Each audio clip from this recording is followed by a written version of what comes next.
Forget the marble statues and the noble myths you learned in school. If you actually look at the family tree of Olympus, it's less of a divine lineage and more of a cosmic crime scene. We like to think of the Greek gods as symbols of justice and wisdom, but the reality is far more chaotic, bloody, and frankly disturbing. From fathers eating their children to siblings waging war across the stars, the timeline of the gods is a descent into madness.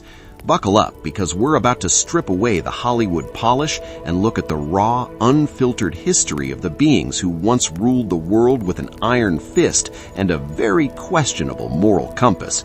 It all starts with a void, but it ends in a cycle of divine trauma that shaped humanity forever. Before there was light, there was chaos, a literal yawning abyss of nothingness that somehow birthed the first foundations of reality. Out of this void crawled Gaia, the earth, and Uranus, the sky. You might think this was a beautiful union, but it was the start of a nightmare. Uranus was a paranoid tyrant who hated his own children, particularly the monstrous Hecatoncheires and the Cyclops. Instead of letting them live, he shoved them back into the womb of the earth, causing Gaia unbearable physical and emotional pain. This wasn't just a family spat, it was the first instance of divine domestic abuse on a planetary scale. Gaia, reaching her breaking point, decided that if her husband wouldn't be a father, he would at least be a victim of his own cruelty. Gaia fashioned a sickle of gleaming flint and called upon her sons, the Titans, to do the unthinkable. Only the youngest, Cronus, was ambitious enough to take the blade. In a moment that would define the violence of the Greek mythos, Cronus castrated his father while he slept, throwing the severed remains into the sea. As Uranus howled in agony and retreated into the high heavens, he cursed his son with a prophecy that would haunt him for eternity. As you have done to me, so shall your children do to you. This wasn't just a threat, it was a cosmic law. Blood hit the earth, birthing furies and giants, while the foam of the sea produced Aphrodite. The Golden Age had begun, but it was built on the foundation of mutilation and a looming inevitable doom. Cronus took the throne and married his sister Rhea, but the curse of Uranus sat heavy on his mind. He became obsessed with the idea of being overthrown. To prevent the prophecy from coming true, he developed a solution so grotesque it remains one of the most disturbing images in all of mythology. He ate his children, one by one, as Rhea gave birth to Hestia, Demeter, Hera, Hades, and Poseidon. Cronus snatched the newborns and swallowed them whole. Imagine the psychological horror for Rhea, watching her husband turn into a living tomb for her offspring. The king of the Titans wasn't just a ruler, he was a cannibalistic predator fueled by a desperate, futile need for control over a destiny that had already been written in his father's blood. Rhea finally snapped when she became pregnant with her sixth child, Zeus. Seeking help from her mother Gaia, she devised a plan that relied on Cronus's blind arrogance. After giving birth in secret on the island of Crete, she wrapped a large stone in swaddling cloths and presented it to her husband. Cronus, not even bothering to look at the face of his child, gulped down the rock. While he sat satisfied, thinking he had cheated fate, the real Zeus was being raised in a cave, fed by a divine goat and protected by warriors who clashed their shields to drown out his cries. The clock was ticking. The youngest son was growing strong, fueled by a singular purpose: to tear his father open and reclaim the siblings who had been aging in the dark. The confrontation was inevitable. Zeus returned as an adult, disguised as a cupbearer, and slipped an emetic into Cronus's drink. What followed was a visceral, disgusting reversal of the previous years. Cronus began to vomit. First came the stone, then Poseidon, then Hades, followed by the sisters, all fully grown and burning with a decade of resentment. This wasn't a happy reunion. It was the start of the Titanomachy, a 10-year war that literally cracked the foundations of the world. The Olympians took their stand on Mount Olympus, while the Titans held Mount Othrys. It was a war of lightning against brute strength, a generational conflict where the prize was nothing less than the right to exist. the earth shook under the weight of gods trying to murder their uncles. To tip the scales, Zeus descended into the dark pits of Tartarus to release the monsters his father and grandfather had feared. He freed the Cyclops and the 100-handed giants who had been rotting in the dark for eons. In gratitude, the Cyclops forged the weapons that would define the new regime: the thunderbolt for Zeus, the trident for Poseidon, and the helm of invisibility for Hades. With these tools of mass destruction, the Olympians unleashed a final devastating assault. The sky turned to fire and the sea boiled. The Titans were finally broken, chained and cast into the same lightless abyss of Tartarus where they had once imprisoned their own kin. Zeus was now the king, but he had inherited a throne soaked in the blood of his ancestors. With the Titans gone, you'd think peace would follow, but the Olympians were anything but peaceful. Zeus, Poseidon, and Hades drew lots to divide the universe. Zeus took the sky, Poseidon the sea, and Hades, the eldest who had suffered the longest in Cronus's belly, was shoved into the underworld. This division created a tense, fragile power dynamic. Zeus immediately began a reign characterized by extreme paranoia and an insatiable libido. He didn't just rule, he colonized the lives of mortals and lesser deities. His marriage to Hera was a cycle of betrayal and divine wrath, where innocent women were turned into cows or bears simply because they caught the king's eye. The order Zeus brought really just was a more organized form of chaos. Consider the story of Prometheus, the Titan who had actually helped Zeus during the war. Prometheus saw the suffering of the new human race and stole fire from the gods to give them a chance of survival. Zeus's reaction wasn't just anger, it was sadistic. He didn't just kill Prometheus, he chained him to a mountain where an eagle would eat his liver every single day, only for it to grow back at night. This is the justice of the Greek gods, eternal torture for the crime of compassion. To punish humanity, Zeus sent Pandora and her box, knowing her curiosity would unleash every horror imaginable upon the world. He wanted humans to stay weak, fearful, and dependent on the very gods who delighted in their misery. Then there's the disturbing tale of Demeter and Persephone. Hades, lonely in his dark kingdom, decided he wanted a queen. Instead of a courtship, he burst through the earth in his chariot and kidnapped his niece, Persephone, dragging her screaming into the depths. Zeus, the girl's father, had secretly given his permission. When Demeter, the goddess of the harvest, realized what happened, she let the world starve in her grief. This wasn't a romantic tragedy, it was a geopolitical negotiation, using a woman's body as the currency. Eventually, a deal was struck. Persephone would spend part of the year in the dark, and the world would die in winter. It's a beautiful explanation for the seasons, but the underlying reality is a story of abduction and a broken mother. The timeline only gets darker as the heroic age begins. The gods viewed mortals as playthings or pawns. Take the Trojan War, a decade of slaughter triggered by a beauty contest between three goddesses. Hera, Athena, and Aphrodite didn't care about the thousands of soldiers who would die. They cared about who was the fairest. They manipulated kings, broke hearts, and personally joined the battlefield to ensure their favorites won. The gods were like bored children playing with ants, occasionally pouring water on the nest just to see how they'd react. There was no moral high ground on Olympus, only varying degrees of ego and power. Every blessing from a god usually came with a hidden price tag that would eventually destroy the recipient. Dionysus, the god of wine and ecstasy, represents the more primal, terrifying side of the divine timeline. He wasn't just about parties, he was about the loss of self. His followers, the Maenads, would roam the forests in a trance, capable of tearing wild animals and sometimes people apart with their bare hands. When a king dared to ban his worship, Dionysus didn't just punish him, he drove his king's own mother insane until she mistook her son for a lion and ripped his head off. This is the recurring theme of the Greek timeline. If you don't bow low enough, the gods will make you destroy everything you love. They demanded worship not because they were good, but because they were dangerous and easily offended. We also have to talk about the transformations. In the Greek world, your physical form was never safe.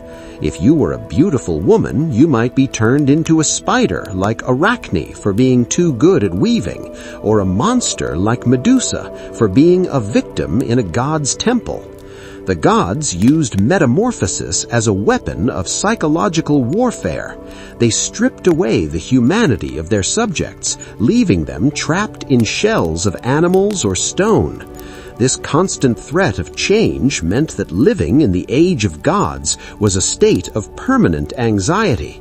You could be walking through a forest one day and become a laurel tree the next, all because a god decided he liked the way you smelled.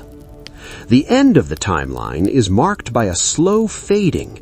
As humanity grew more sophisticated and the heroes of old died out, the gods retreated.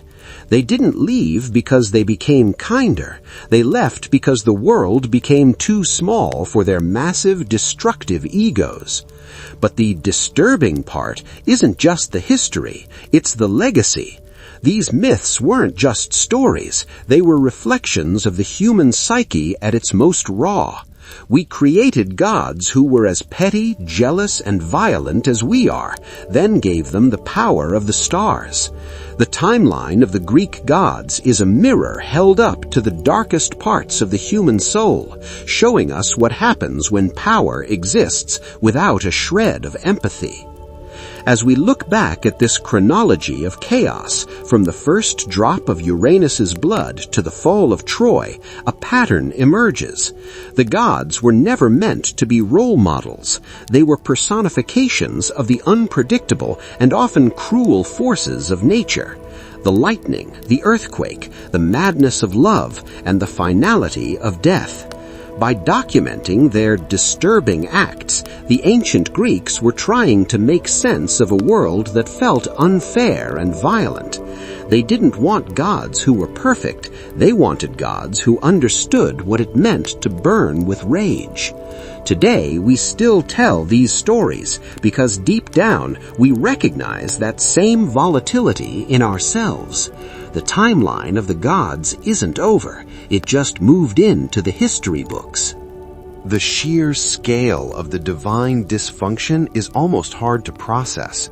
We have Apollo, the god of light and music, who's skinning a satyr alive because he lost a flute contest. We have Artemis, the virgin huntress, who turned a man into a stag and watched his own dogs tear him to pieces just because he accidentally saw her bathing. These aren't outliers. This is the standard operating procedure for the Olympians. There is a total lack of what we would call human rights in the divine realm. If you exist within their sphere of influence, you are a resource to be used, a toy to be played with, or an obstacle to be removed. The timeline is a series of power moves designed to maintain a status quo of fear. Even their love was a form of conquest. Most of the famous demigods, Hercules, Perseus, Theseus, were the products of Zeus's various adventures, which almost always involved deception or force. The heroes were then forced to complete impossible tasks to prove their worth to a father who barely acknowledged them, all while being hunted by a stepmother, Hera, who wanted them dead out of spite. The psychological toll on these heroes was immense. Hercules, the greatest of them all, was driven into a magical frenzy by Hera and murdered his own wife and children. His famous 12 labors weren't just heroic feats, they were a desperate attempt at penance for a crime he was tricked into committing by the gods. The underworld itself provides some of the most unsettling imagery in the timeline. It wasn't just a place for the dead, it was a place of eternal, ironic punishments. Sisyphus pushing his boulder, Tantalus reaching for fruit that always recedes, the Danaids trying to fill leaky jars with water. The Greek afterlife wasn't about redemption, it was about the finality of a god's grudge. If you crossed them in life, they would make sure you suffered for the rest of eternity. The Greek timeline doesn't offer a happily ever after. It offers a you're lucky if they forget you exist. The dark irony is that the more special a mortal was, the more likely they were to suffer a spectacular divine downfall. In the end, what makes the timeline of the Greek gods so disturbing isn't just the gore or the betrayals. It's the realization that in their world, there was no such thing as earning a good life. You could be the most pious person on earth, but if Poseidon was having a bad day, your ship would still sink. If Aphrodite felt slighted, your family would still fall into ruin. This timeline is a chronicle of a universe ruled by whims rather than laws. It's a story of how the powerful maintain their grip through trauma and a cycle of abuse that repeats from generation to generation. The Golden Age was never really golden. It was just a different shade of blood red, hidden under a mask of myth. As we close this chapter on the divine, think about how these stories still resonate. We still use the names of these gods for our planets, our companies, and our weapons. We are still obsessed with the idea of flawed, powerful beings who live above the clouds. But maybe by looking at the disturbing reality of their timeline, we can appreciate our own world a little more. A world where we try, however imperfectly, to build systems based on something other than the whims of a king with a lightning bolt. The gods may be gone, but the shadows they cast are long, and their stories serve as a permanent warning about the danger of absolute power without a heart. The transition from the rule of the Titans to the rule of the Olympians was essentially a change in management for a prison. The environment remained the same, only the jailers changed. The Olympians portrayed themselves as the civilized ones, yet they kept the same torture chambers in Tartarus. They claimed to bring order, yet their own halls were filled with assassination plots and incestuous schemes. This hypocrisy is perhaps the most disturbing element of all. They demanded that humans live by codes of honor and hospitality that they themselves broke every single day. The divine timeline is a masterclass in do as I say, not as I do, written in the stars and carved into the earth. When we look at the late stages of the timeline, specifically the era of the Great Deluge, we see Zeus's ultimate reset button. Disgusted with the wickedness of humanity, wickedness that the gods themselves often encouraged, Zeus decided to just drown everyone. He didn't look for a solution or try to teach. He chose genocide. Only Deucalion and Pyrrha survived by floating in a chest. This story, found in many cultures, takes on a darker tone in the Greek context. It wasn't about saving the righteous. It was about the gods getting bored with their current crop of worshippers and wanting a fresh start. It reinforces the idea that in the eyes of the gods, human life was completely disposable. The legacy of the gods extends to the natural disasters of the ancient world. An earthquake wasn't a tectonic shift. It was Poseidon having a tantrum. A plague wasn't a biological event. It was Apollo shooting invisible arrows of disease because a priest had been insulted. This meant that the ancient Greeks lived in a world where every tragedy was personal. There was always someone to blame, but never someone you could actually fight back against. This created a culture of extreme ritual and sacrifice, a desperate attempt to pay off the gods so they would look the other way. The timeline of the gods is actually a timeline of human fear and the lengths we go to appease the unappeasable. Even the concept of fate, or the moirae, was disturbing. Above Zeus, there were 3 sisters spinning the thread of life, and even the king of the gods couldn't change what they cut. This means that all the violence, all the eating of children, and all the wars were destined to happen. The gods weren't just cruel, they were also trapped. They were prisoners of a script they didn't write, playing out a cycle of trauma that had no exit. This adds a layer of cosmic horror to the timeline. It's not just that the gods were bad, it's that the universe itself was designed to be a meat grinder for anyone with a soul. As we reach the final paragraph of this journey, we have to ask, why do we still care? Why are these disturbing myths the foundation of Western literature? Perhaps it's because they don't lie to us. They don't pretend that the world is fair. They tell us that life is chaotic, that power is often held by the unworthy, and that we have to find our own meaning in the middle of the madness. The Greek gods are the monsters under the bed of history, and by studying their timeline, we learn how to face the monsters in our own lives. They represent the extremes of what we could be if we had no limits, and it's a terrifying sight to behold. The gods didn't die with a bang, but with a slow retreat into the silence of stone. Their temples crumbled, their fires went out, and their names became curiosities for scholars. But the disturbing energy they represented never truly left. It lives on in our stories, our psychology, and our fears. The timeline might have ended, but the cycle of power and rebellion is eternal. Whether you see them as literal beings or just metaphors, the Greek gods remain the most honest reflection of the human shadow ever created. And that, more than any myth of a three-headed dog or a lightning bolt, is the most disturbing thing of all. If you look closely at the ruins of ancient Greece today, you aren't just looking at beautiful architecture, you're looking at the scars of a culture that tried to negotiate with the sun and the sea. You're looking at the remnants of a world that believed their creators would just as easily eat them as help them. It's a haunting thought to carry. The next time you see a statue of Zeus, look past the beard and the muscles. Look at the eyes of a son who ate a rock, a father who threw a thunderbolt on his own kids, and a king who knew that one day he too would be forgotten in the dark. The final irony of the Greek timeline is that the gods, in their quest for immortality and absolute control, ended up being the most human characters in history. They felt every sting of jealousy, every burn of lust, and every pang of regret.